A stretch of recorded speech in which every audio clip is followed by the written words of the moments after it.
Miyasi aynigan yulduz.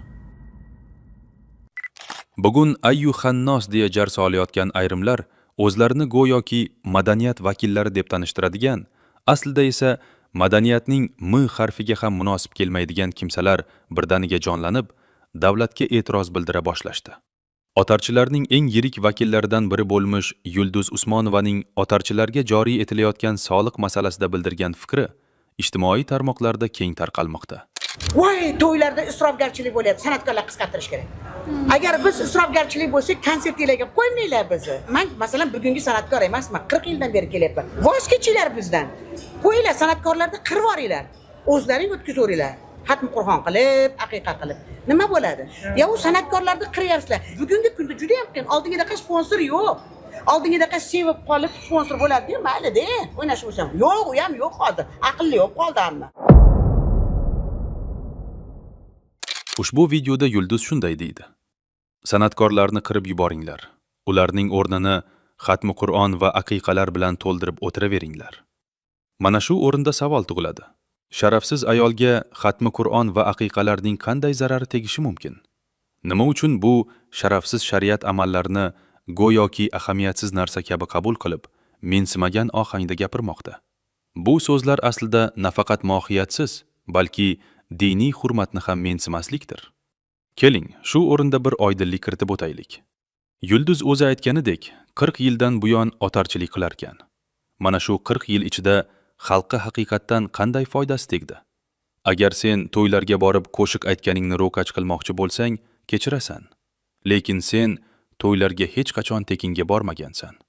Xalq esa konsertlaringga biletni sotib olib kirgan. Shu 40 yil ichida chiqarilgan barcha qo'shiqlaring esa odamlarning qalbini qoraytiradigan, shaytonning ovozidan boshqa narsa bo'lmagan. Demak, seni shu kungacha xalqqa faqat zarar yetkazgan inson sifatida baholash mumkin. Yana bir mantiqsiz da'voga guvoh bo'lamiz. Go'yoki san'atkorlar xalqning yuzi emish. Xo'sh, unda qolganlar kim? Bu yurtning millionlab farzandlari-chi? Ular xalqning yuziga kirmaydimi? Aslida esa bu yurtning har bir vakili, halol mehnat qilayotgan har bir inson xalqning haqiqiy yuzidir. Qolaversa, xorijdan kelayotgan sayyohlar ham kimningdir muxlisi bo'lib kelmaydi. Ular avvalo tarixda islom bilan aziz bo'lgan bu diyorning boy o'tmishini ko'rish, uning madaniyati va merosini o'rganish uchun keladi. Uyga borsam, akam haligacha boshimga ro'mol olib chiqdi deb gaplashmaydi men bilan akalar. Buni qilib o'ramaymiz, biz mintaqalarda o'z o'ramaymiz. Men qabul ham qilmayman. Kundan kun es hushini yo'qotib borayotgan bu ayol, indamay qo'yilgan sayin endi dinimizga ham til tekkizishga urinmoqda. Shu o'rinda savol tug'iladi. Sen o'zi kimsan? Qaysi maqom bilan Allohning hukmlarini muhokama qilmoqchi bo'lyapsan? Ey otarchi, bir vaqtlar aytilganidek, hatto eshak o'g'risidan ham past darajadagi shaxs bo'lsang, endi senga qoldimi Allohning hukmlarini baholash? Nima emish, men buni qabul qilmayman deydi. Unday bo'lsa, o'lganingda seni oq kafanga o'rab emas, balki oq ko'ylak kiydirib, qo'lingga mikrofon tutqazib, xuddi bugungi kundagi nasroniylar kabi dafn qilaylik.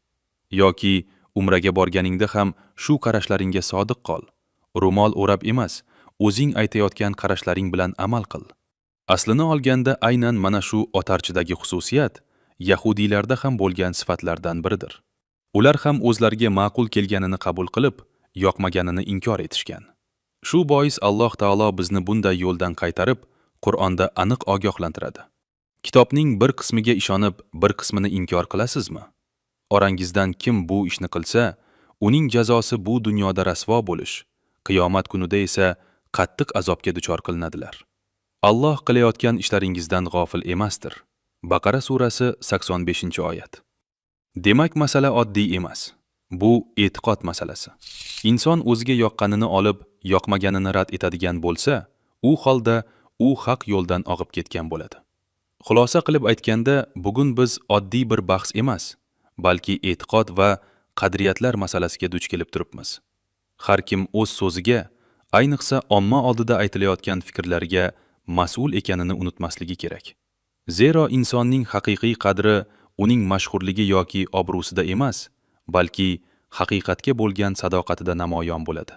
Kimki o'zini jamiyatga yo'l ko'rsatuvchi deb bilsa, avvalo o'zi to'g'ri yo'lda bo'lishi, so'zlari esa odamlarni yaxshilikka boshlashi lozim.